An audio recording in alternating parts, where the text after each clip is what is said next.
Today I'm visiting the farm of Pat Flaherty and Rory Quinn. These two guys entered partnership back in 2017, and it's a little bit special in the fact that they're not related. Today I'm going to be chatting with Rory. He's going to be filling me in what the two guys have done and what direction they're taking the farm in. But we're using sex semen on the heifers. Last year you did 615 kilos of milk solid. We find the milk according very good. Rory, thanks for having us down here today. Sadly, Pat's not feeling the best today, no, so it's just myself and yourself. First thing that's quite unique about yourself and Pat is you're in a unique partnership in that you're not related. No, it is a non-related partnership. It's as I said, it's unique enough. A lot of them are just father-son partnerships or relatives, but this is non-relative. So it's unique in such a way. Pat was in a situation, his health was against him for a while there, and was looking at maybe having to sell the farm or do something like that. I had stepped in to give him a hand with milking during the period of time he wasn't well, and we approached each other about looking into doing this, either going to a share farming or do a partnership, and the partnership was the best option we took at the time, so we went with that, and I says it's set up ever since. It's rejuvenated the farm. We've, it's brought to places that probably wasn't, and now the fact the two of us are doing it together, it's working very well together. What was big help for you? Like, did you do courses, or was it yes, Dr. Google? I got in with a discussion group. Our local discussion group was a big help to me, and I would have known some of the farmers on it. I says I came back into it slowly, as it says. After about 10 years, I went in dairying with it. I went working for another fella, and I was kind of dipped my toes in it for about a year, and I went contracting then for a while, and I was kind of being around different farmers, then I would have seen their different systems that was going on, and learning from that, I suppose, was a big thing to me. But yeah, getting in the discussion group when we joined here was a big thing with me, because you would have learned a lot from them. There's some very good farmers on it, and we're lucky enough this neck of the woods that we have, very good grass farmers around here. And so the cows, so you're getting back, when you arrived here, the cows originally that Pat would have had, what was your influence? What did you think, or what direction did you decide to?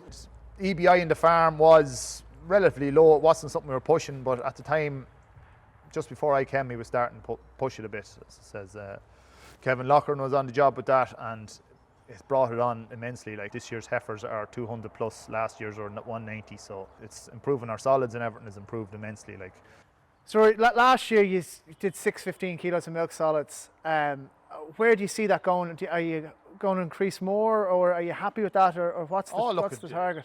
I'd have to say we're happy with that. It has increased immensely from when we started.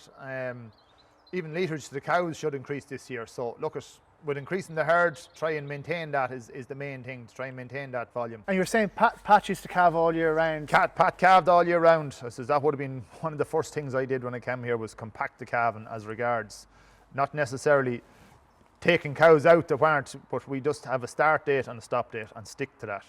And I says that was a big influence. That we start around the 15th September and finish the first week of November for autumn, and spring calvers are around 20 to January. With gestations and EBI, it's brought them all back. Last year, I'd say we calved 10 days earlier than we anticipated. So this year I've pushed them on 10 days on the AI to see will it help. It wasn't enough a gap between the autumn and the spring. We find doing that system, you have the calves are weaned that are born in the autumn, and it's another issue. The yard doesn't suit a lot of cows calving at the one time and things like that. So we're able to power hose the sheds and get all that. So the spring calves or the autumn calves are completely gone off the system before the spring ones come in. Yeah. So your heat detection, obviously, to have that good a condension, your heat detection must be.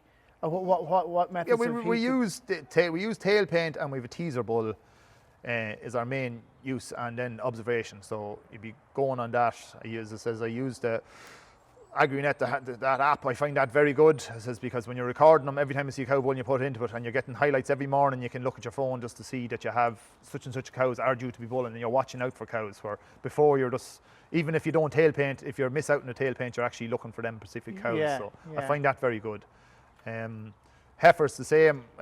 Don't synchronise anything. We just use natural heats for heifers, but we're using sex semen on the heifers. So conception rates with the heifers and sex was about 60% last year. Use 2 straws on the heifers. So if she doesn't go after the second straw, she'll either get conventional or the bull. So we will give them. Is that 60% on the first serve? First serve, on yeah. the first serve, yeah. And so with the two, what would you be? Probably something similar, that 60, Yeah, so yeah. in around that, you know. So find a good, and then you have your heifers all calved very early and they're compact enough as well. So that can be a big help. Like I says, there's 20 heifers to calve down before Valentine's Day this year, and then there's remaining 10 are until a little stronger after Patrick's Day. So sex semen on the heifers, Rory, but you've also said you've tried it on second calvers. Yes, we'd use it on second calvers, third calvers. Just find they're an animal that should go to it well. Only one straw. We'll only do it once with second and third calver, and we'll hand pick them which ones we're using as well. As I said, one straw, and then she'll get conventional after that. You still kind of have your number on the ground before you start. That you have a good idea.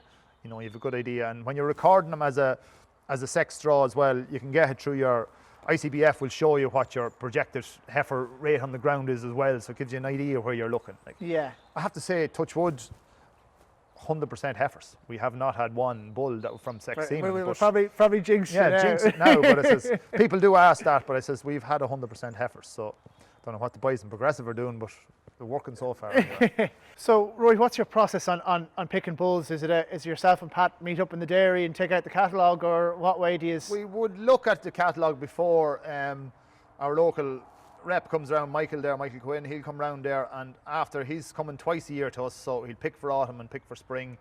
We'll go through what we're trying to basically do with the herding, which with the sex semen, then it is more. You have more options now than we used to have. There was only a certain amount of bulls, and then wouldn't necessarily have been the better of the bulls, but now they are actually competing with your better EBI bulls and all that at the moment. So I says that's done twice a year, so I says it works for us, you know. And between yourself and Pat, there's a lot of paperwork. Who handles that, or who registers the calves, Yeah, or well, how do you manage the? Yeah, well, as I say, who draws that straw? I'm afraid I've got that, but I use the herd app and on the phone, and sure, look, it's only a matter of minutes doing that. It's not even that, you know. I go home for my breakfast and doing it when I'm eating the breakfast. That's the way I register the calves, so it works out grand that way. So I have to say, it's a good tool on the farm. The pen and paper nearly is gone now at this stage, so you'd nearly go home if you forgot your phone. Like, you'd have to, when you get up in the morning, you have to bring your phone with you. So you milk a cord here. Maybe talk us a little bit through the process, Rory. How do you find it? Oh, we find the milk recording very good. It's done DIY milk recording. They supplies with the meters and the bottles. Paddy Feeney delivers them there. I've set up with him that he comes to me of the first Tuesday of every second month. And you find it invaluable in terms of? Yes, it's very down to drying off to sell. I find it very good with drying off in the back end of the year, the shoulders of the year, because we run a Duovac system. We've no jars, so I can't really tell you what cows are yielding during the year. So you are relying on that to tell you what.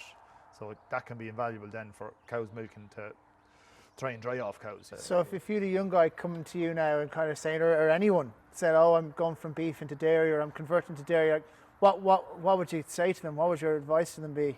Definitely, people they should look at going with somebody and get a bit of experience with it before they actually take on that mantle themselves to do it on their own.